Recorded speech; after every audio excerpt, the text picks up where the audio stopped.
this looks like an ocean of sameness. Could you swim across the Atlantic Ocean? This is the next buoy. Hi, this is Brett with Piano Aha. In this video we want to talk about Bach's Prelude in C major and one tip about learning to play it memorized.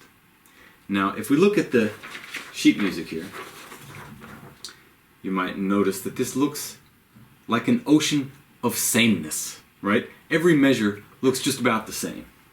Now how can you deal with this? This piece has 35 measures. How could you memorize this? Similarly, if I asked you, could you swim across the Atlantic Ocean? I suspect you would say, no, Brett, I cannot swim across the Atlantic Ocean. But if I said, now there's a buoy every 10 meters or so, could you now swim across the Atlantic Ocean? Then you might say, yeah, okay, I could just swim from one buoy to the next, and then look and see where the next one is and swim across again. So suddenly something that seemed undoable becomes at least conceivable. And you can use that same idea to help you in your memorization of this piece. So let me show you what I mean.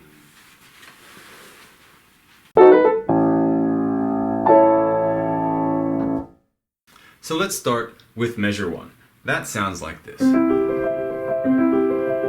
Now let's look for other occurrences of this same measure. So we have measure 2, that's obviously something different.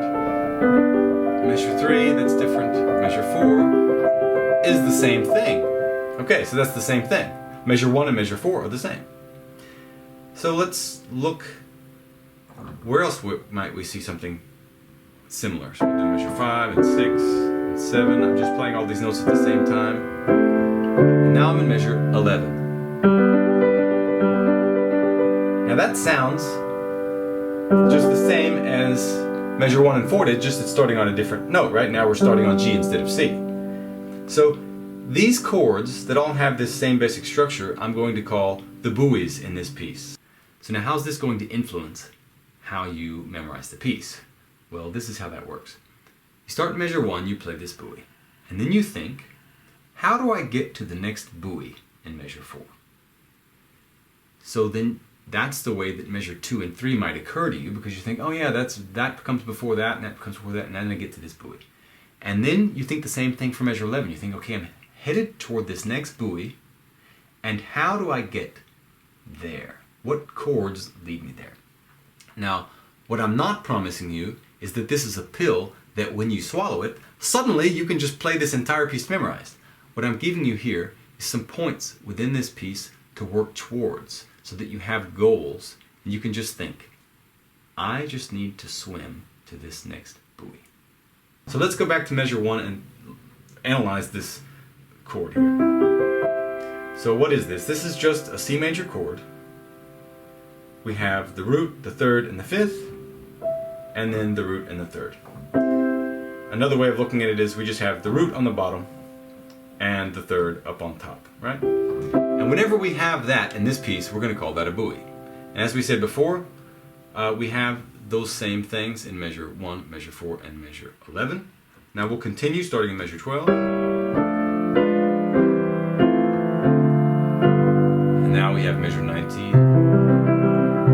And you see, we have the same thing again here in measure 19. The same structure. We have the root, the third, and the fifth, and the root and the third. And as I said, another way of looking at it is just saying the root is below and the third is above. Now we go for a longer stretch, looking for the next buoy. That's not it, that's not it, that's not it, that's not it. Where's the buoy? This is the next buoy. We have the root below and the third above.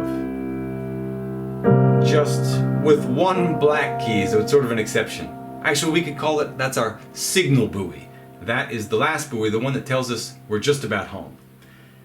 Now, why do I say this is the same thing? Because if I played just, instead of this B flat here, if I played the C, like is in the other buoys, it would just sound like this. Right? It sounds just the same as measure 4 and 1 and 11 and 19, etc., right? So, like I said, there's just one small exception here. tells us that is the last buoy. And then we have the rest of the piece, and we're at home. So now we'll just go through it shortly and just play the buoys. So we have measure 1, then we have to remember a few measures to get to measure 4. And again we have to remember a few measures to get to measure 11. Now we're here. Now we're going to have to remember again a few measures to go to measure 19. And now we have to remember quite a few, and we end up at measure 32 with our signal buoy, which tells us we're just about home. So now I'll play through the piece now, and I'll play our buoys as written, and the rest of them I'll just play as chords. So that sounds like this.